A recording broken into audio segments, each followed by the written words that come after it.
بسم اللہ الرحمن الرحیم نحمده ونصلی علی رسولہ الکریم اما بعد فاعوذ باللہ من الشیطان الرجیم بسم اللہ الرحمن الرحیم قال اللہ تعالی فی القرآن الکریم ما كان محمد ابا احد من رجالکم ولکن رسول اللہ وخاتم النبیین صدق اللہ العظیم۔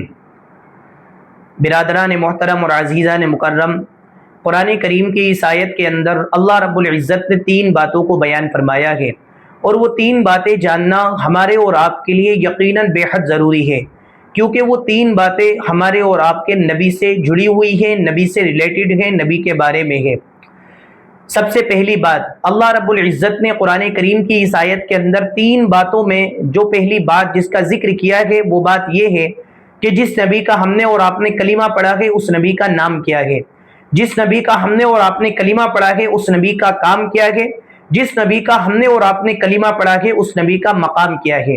یہ تین باتیں اللہ رب العزت نے قرآن کریم کی اس آیت کے اندر بیان فرمائی ہے، اور یہ تین باتیں ہمارے اور آپ کے لیے جاننا بے حد ضروری ہے، کیونکہ اگر کوئی ہمارے سامنے کھڑے ہو کر کے ہم سے اور آپ سے ہمارے نبی کے بارے میں پوچھے، ہمارے نبی کے بارے میں ہم سے جاننے کی کوشش کرے، ہم سے ہمارے نبی کا نسب، ہمارے نبی کا نام پوچھے، تو ہم اس کو کیا بتائیں گے؟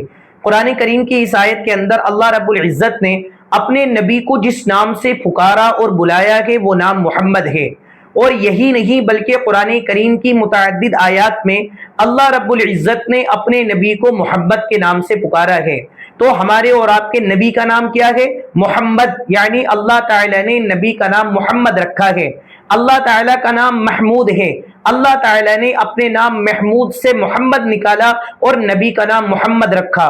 محمد کا ترجمہ کیا ہوا؟ محمد کہتے ہیں اس ذات کو جس کی تعریف کی جائے۔ اللہ تعالیٰ نے اپنے نام سے محبت نکالا اور محمد رکھا، کس بنیاد پر؟ یہ بتانے کے لیے کہ جہاں پر چرچا محمود کا ہوگا وہاں پر چرچا محمد عربی صلی اللہ علیہ وسلم کا بھی ہوگا۔ اللہ تعالیٰ نے اپنے نبی کو محمد نام دیا، محمد کا ترجمہ یعنی جس کی سب سے زیادہ تعریف کی جائے۔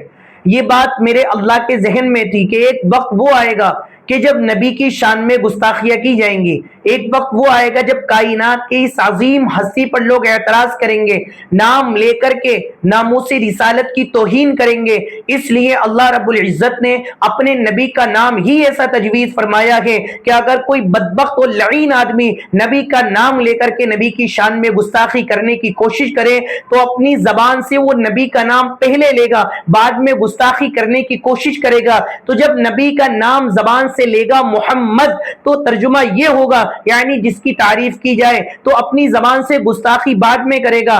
تو گستاخی کرنے سے پہلے اس کی زبان خود اس بات کو کہے گی کہ تو جس شخص کا نام لے کر اس کی شان میں گستاخی کرنے جا رہا ہے وہ شخص گستاخی کے قابل نہیں ہے، بلکہ وہ تو محمد ہے، یعنی وہ تو تعریف کے قابل ہے۔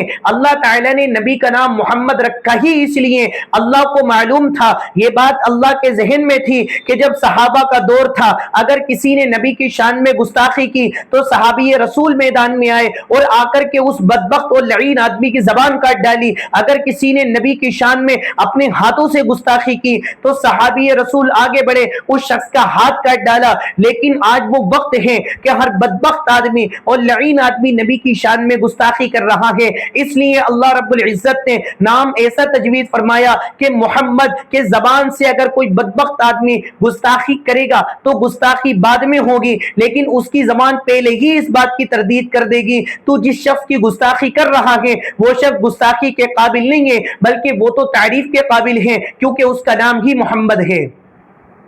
اللہ رب العزت نے قرآن کریم کی اس آیت کے اندر تین باتوں کو بیان فرمایا تھا۔ پہلی بات اپنے نبی کا نام، ہمارے اور آپ کے نبی کا نام کیا ہے؟ محمد عربی صلی اللہ علیہ وسلم۔ دوسرا، ہمارے نبی کا کام کیا ہے؟ اللہ کے نبی علیہ السلام کا جو کام ہے اللہ تعالیٰ نے قرآن کریم کی اس آیت کے اندر بیان فرمایا ہے کہ ہمارے نبی کا کام ہے رسالت، یعنی اللہ سے لینا، بندوں کو دینا۔ ہر نبی نے یہ کام کیا ہے، لیکن سب کے لینے کا انداز اور سب کے دینے کا انداز اور ہے۔ حضرت آدم علیہ السلام نے بھی اللہ سے لیا اور بندوں کو دیا۔ حضرت آدم علیہ السلام جنت میں تھے، جنت میں سے حضرت آدم علیہ السلام نے اللہ سے لیا اور بندوں کو دیا۔ اس کے بعد اللہ تعالیٰ نے حضرت آدم علیہ السلام کو دنیا میں بھیج دیا، دنیا میں بھی دیا اور حضرت آدم علیہ السلام نے بندوں کو دیا۔ حضرت ابراہیم علیہ السلام نے بھی اللہ سے لیا اور بندوں کو دیا۔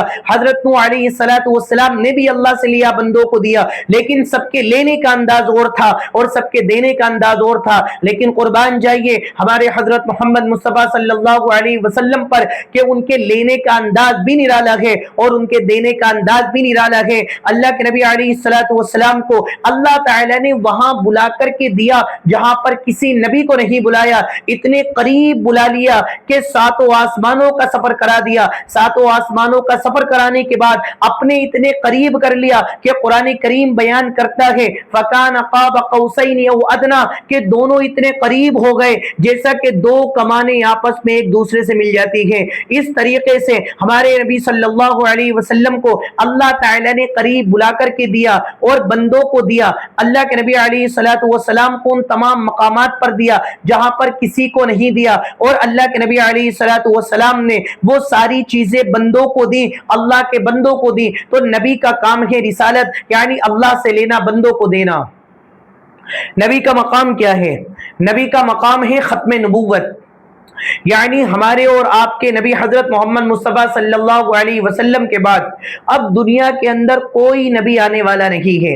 اب اگر کوئی بدبخت و لعین آدمی کھڑے ہو کر کے یہ دعویٰ کرے کہ میں آخری نبی ہوں، یا نبی نے مجھے خواب میں بشارت دی ہے، یا خواب میں اللہ تعالیٰ نے مجھے بشارت دی ہے، یقیناً وہ لعین ہے، وہ مکار ہے، وہ کذاب ہے، وہ بہت بڑا جھوٹا ہے۔ ہمارا اور آپ کا عقیدہ یہی ہے کہ ہمارے اور آپ کے نبی حضرت محمد صلی اللہ علیہ وسلم آخری نبی ہیں۔ آپ کے بعد کوئی نبی نہیں آ سکتا، نہ ہی زمانے کے اعتبار سے، نہ ہی مکان کے اعتبار سے، نہ ہی رتبے کے اعتبار سے۔ اگر کوئی شخص یہ دعویٰ کرتا ہے تو یقیناً وہ جھوٹا ہے۔ ہمارے اور آپ کے نبی آخری نبی ہیں، حضرت محمد مصطفیٰ صلی اللہ علیہ وسلم۔ آپ کے بعد کوئی نبی نہیں آنے والا ہے۔ اس بات پر ایمان لانا اور اس عقیدے کو مان لینا یہ ہمارے اور آپ کے ایمان کا فریضہ ہے۔ اللہ تعالیٰ مجھے بھی اور آپ کو بھی ان تمام باتوں پر ایمان لانے کی اور عمل کرنے کی توفیق عطا فرمائے۔